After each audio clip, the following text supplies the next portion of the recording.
Good morning and welcome to Live with Lewis for the 17th of November 2005. We're coming to you today from the Nacelle Middle School and actually public school. It's a complex here in Nacelle, Washington on the northern side of the Columbia River, and we're excited to have all of our internet viewers with us today. If you're watching this as an archive program, we welcome you as well. And we'd like to first of all remind folks that the Lewis and Clark Then and Now project through the Clayton School District can be reached through email for questions and comments at Lewis and Clark, LEWISANDCLARK at clayton.k12.mo.us. That's Lewis and Clark at clayton.k12.mo.us. And we're very, very excited to be here today. This has been a week of culminating events. As the 200 years ago, the original expedition arrived here at the mouth of the Columbia River and spent some time here exploring this area, learning more about the native people who called this area home, and making decisions about what they would do with regard to their winter quarters and sort of assessing the situation that was available to them here at the mouth of the Columbia River. Where we are right now is we're just a little bit northeast of the mouth of the Columbia in Nacelle, Washington, and we've been throughout this week traveling around the area, taking some footage of different sites that of course were of historical interest to those of you who are specifically interested in the Lewis and Clark story, but they're of just great beauty, and these are areas of tremendous natural resources and visual and beautiful resources for our nation, places that we certainly would encourage anyone who has the opportunity to visit here along the Pacific Northwest coastline. It is really quite a beautiful area. 200 years ago, Meriwether Lewis, William Clark, and the Corps of Discovery arrived here. The weather was rainy and dismal, and as a matter of fact, one of the places that they stopped is known today as Dismal Niche. And we're going to take a little look at that picture. Now, in these video pieces that we're going to be viewing here today, you're going to see, oh, there we go, and Mr. Sturm, Mr. Gore have built a little map there to give you some detail of the area along the Columbia coastline. This area, when Lewis and Clark arrived here, really there was a weather pattern going on that kept the area extremely wet and high winds during this period that they were sort of pinned down along the Pacific coastline. The weather was very similar for us during this past week as well. And like our predecessors, we waited until there was a day of fair weather. And just on Tuesday of this week, we actually crossed over the Columbia River from Napton Cove, which is on the north side of the river, to the south side. We don't have to go to that footage just yet, Jim. We'll go in the order that they're on there. But as we did that, we waited for a break in the weather. The original expedition, after they spent their time along the coastline and finally made a determination after the very famous vote that took place at Station Camp, they crossed over the river. Now, they went back up quite a bit back, about 25 miles almost, back up to a place called Jim Crow's Point. Maybe not quite that, 20 miles back up the river to a place called Jim Crow, and crossed over what was just west of where the town of Skamakawa is. And there's a large bend in the river there and some islands that make crossing there a little more safe than they might have been in the open water. We, however, decided that we would want to try to make a little history ourselves, and to the best of our knowledge, the crossing that we made on Tuesday may have been one of the lowest crossings that a dugout canoe has ever made on the Columbia River, and we're very proud of that. We're going to show you a little footage of that in a while. But as I mentioned, at Station Camp was the place where the very famous vote took place, and that vote took place in the future historically yet. We're going to be home for Thanksgiving, and of course they were here making that vote basically at Thanksgiving, and so we wanted to at least show you some footage of that shoreline.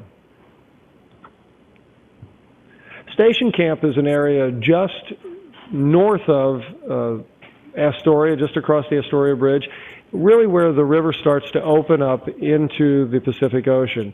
And it was a shelf of land, as it were, very rocky, and the original expedition was pinned there for some time and ultimately had to make a decision about where they were going to go and get their operation out of that area. And it can be a very, very cruel and weather-wise a difficult place to be as the full force of the Pacific Ocean crashes against the North American continent.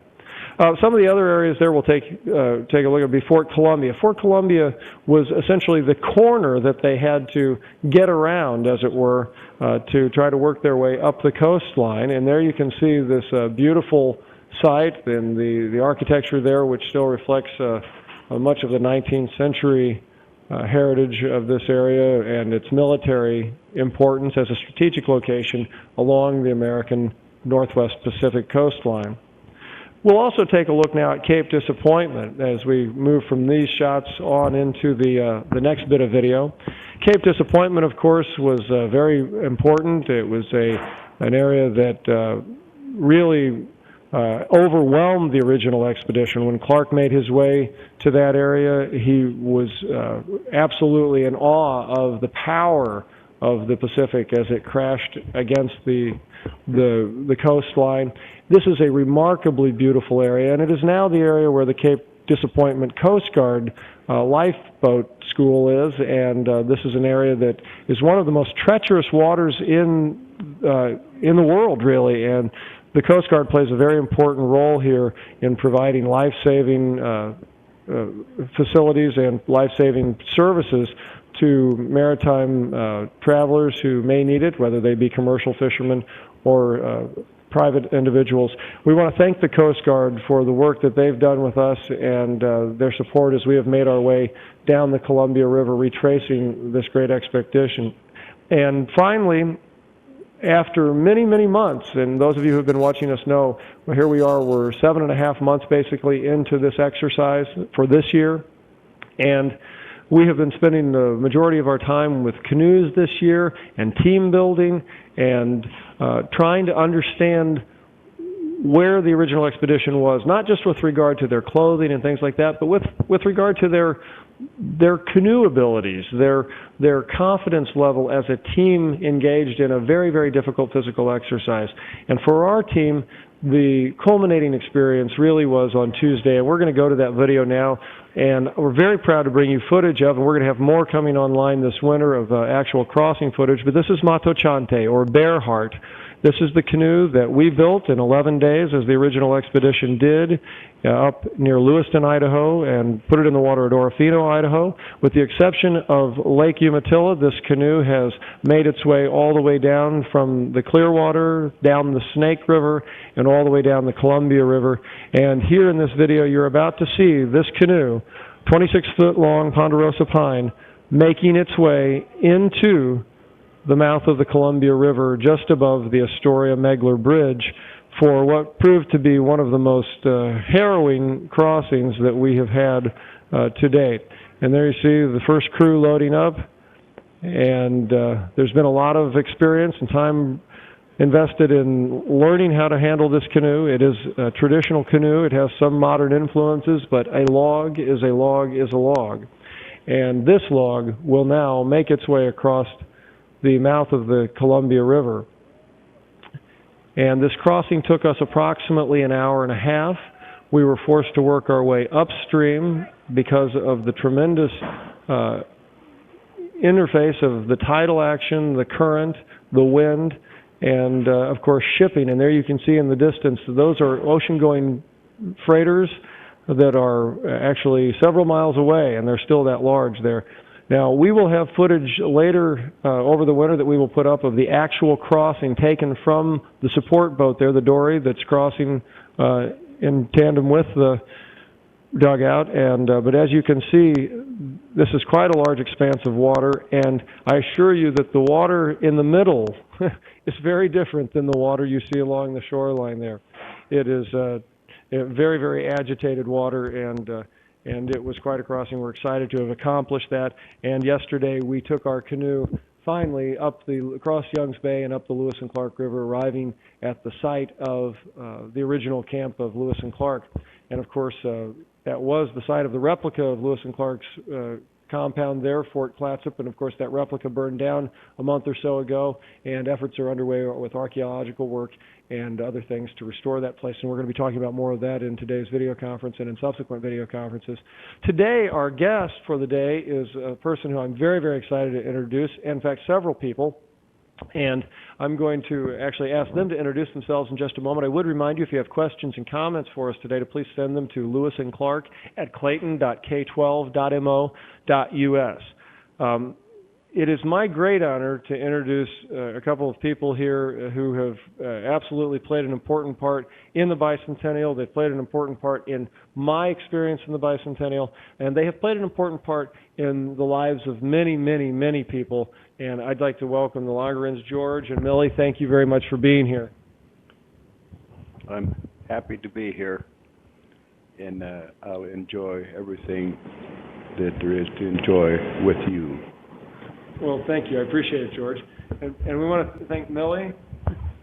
Thank you. It's an honor to be here.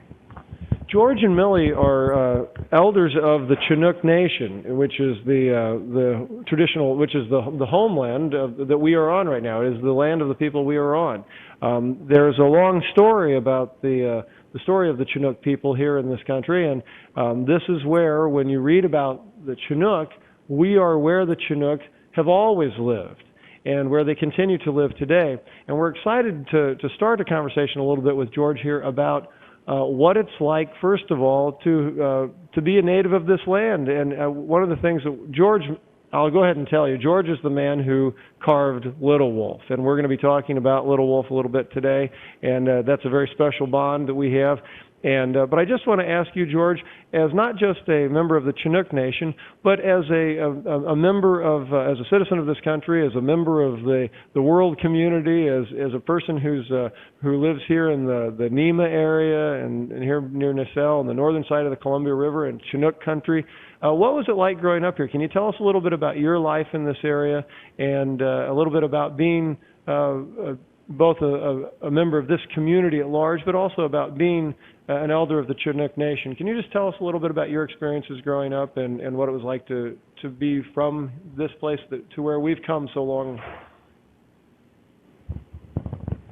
I grew up on the South Nema River that empties down into the Willapa Bay, and when I was big enough, I climbed in a canoe, and that's how we done our traveling.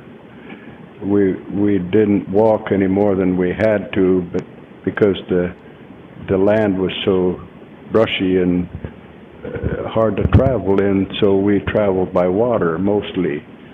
And we traveled down the rivers and into the bay and all through the bay, fishing and hunting. And we furnished a lot of food for our family, me and my brother.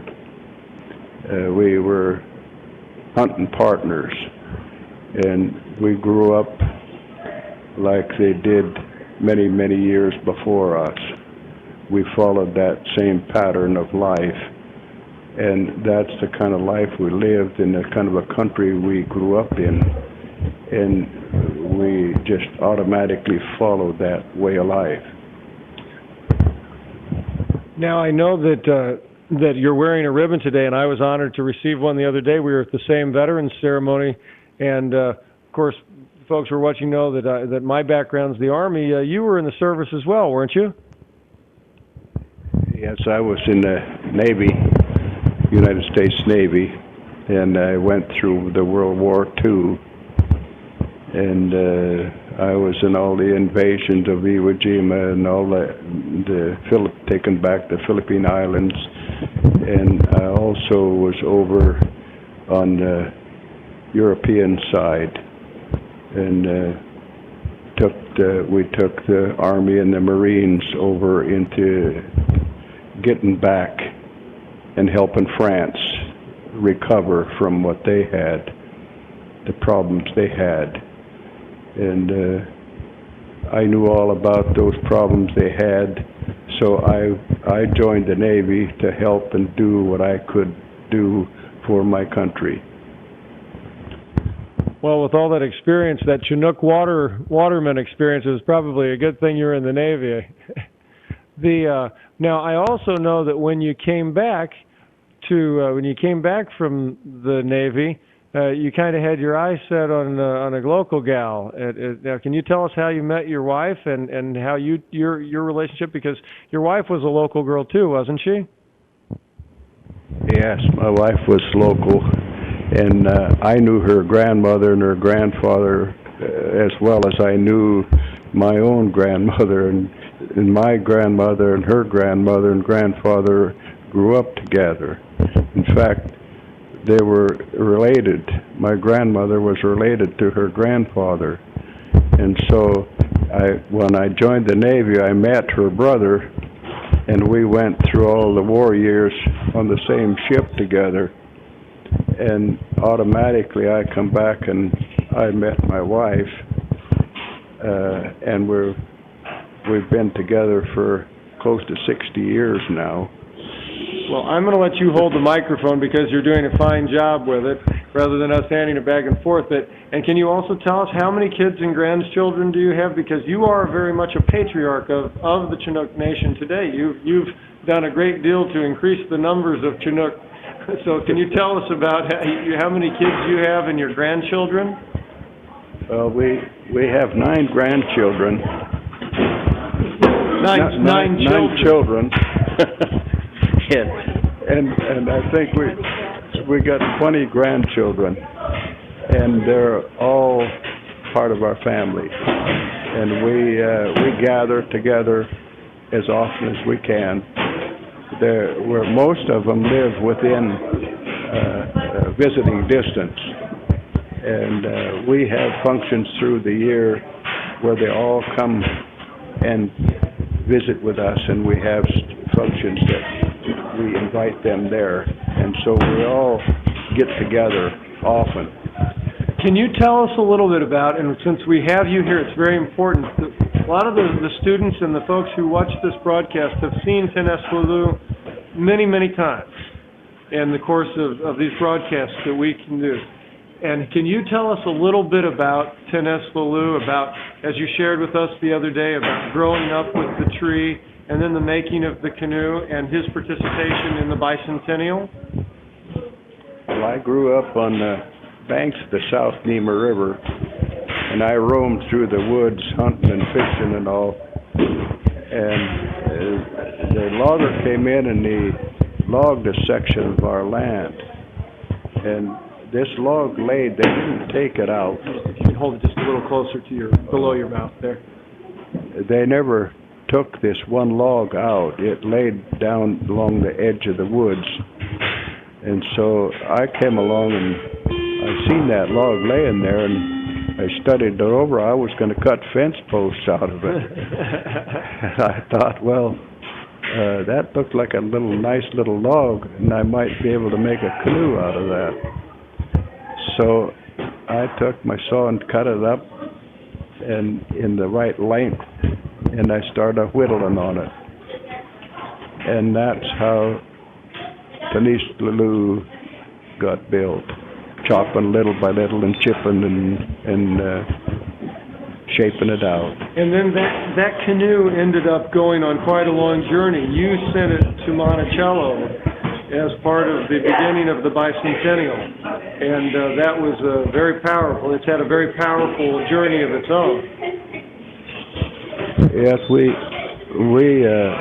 was happy to allow it to go, and it went back to Monticello, and we were happy, and they invited us back there. And we had a wonderful time back there while that period of time there. I think we 3 or 4 days or a week there, and we were treated very well, and we've always remembered how much of a wonderful time we had with so many wonderful people, and I'll never forget that as long as I live.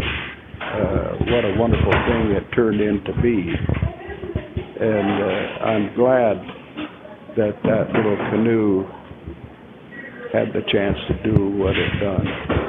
One of the things that I'd like to ask you about is, and obviously it's been a part of the story all along, the Chinook Nation, which we have had the wonderful opportunity of spending a great deal of time with, and we were honored to be with you during your bicentennial or your Chinook commemoration that took place this past week in the town of Chinook and all. Can you speak to us a little bit about the issue of recognition and what that means for the tribe, and so people understand that really you are a recognized people? I mean, the government certainly recognizes the Chinook Nation, but there are some issues that we know are going on. And what would, if you had a moment to just speak to that issue, how would you address it? Well, I would like very much to see the Chinook tribe and all the people recognized. As far as myself now, I'm 83 years old now, and it wouldn't make too much difference. I would enjoy having that recognition too, but for the younger people, it would probably help them more than it would me now. I've lived a good life, and I have no regrets about anything in the way that I lived. I lived close, as close to the way my ancestors lived as anybody could. I done the things, and I fished, and I hunted, and I've done all the things that my original ancestors done. And I had a good life, and I have lots of friends, which I am pleased for, and I have no regrets in my whole life of how my life went. I have a wonderful family, and I got a wife that's takes good care of me. Well, you know, I think one of the things, actually, since you've mentioned your wife again, we want to talk about one of the things that you all bring to us culturally is the fact that because of your continued traditional lifestyle and that you have continued to live, which we find, you know, that so many people are you know, we find so many things that join us together with people, that, you know, many of the things that we do are common to all people. But you all have lived a rural life here in this country, and you have lived, as you say, much in the way of your people have done so traditionally for a long, long time. And that gives you kind of a special understanding of this land, I think. And one of the things that we have always talked about during the bicentennial is sort of like sometimes there are little things that get, in the course of the bicentennial, they become very big and become things that people immediately associate with something. And you mentioned something earlier today, and I think this is the kind of valuable information that we learn from our elders, and why we must honor our elders and honor the oral traditions of our people, all of our people, is today, many of you may remember, and we'll show you an image of it on our website after we archive this, but you may remember a paddle that is oftentimes associated with the Chinook. Now, it's different than the paddle that Little Wolf had. Little Wolf's paddle sort of had a willow shape to it, almost, the blade, and the blade came down to a point, and it looked very much more like a traditional paddle that we would know from sort of any cultural background. But interestingly enough, along the shore, the coastline here, one of the paddles that we oftentimes see associated with the Chinook, and we talked about this morning, is sort of a U-shaped paddle that has, at the end of it, it's shaped sort of like a C or a U, depending upon which way you'd be holding it. Well, this morning we talked a little bit about that. Can you tell us, Millie, tell us a little bit about that paddle and how maybe that, even though it is a beautiful paddle, how sometimes people may be a little confused about its actual use and application? My grandfather was a canoe man and a trapper and fisherman, and I asked my cousin, who grew up and was raised by my grandfather, what type of paddle he used, and he said, "What do you mean? Just a plain old everyday paddle like everybody."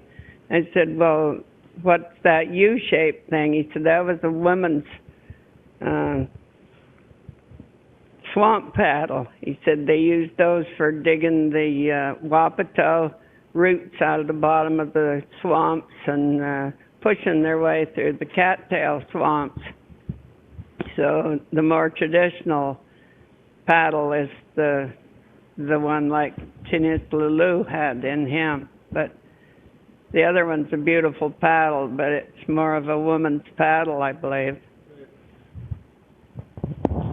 Well, thank you. And that's exactly the kind of information that we hope to be able to continue to learn about and archive and make sure that we share with people in the future, particularly young people. Oftentimes images are very powerful.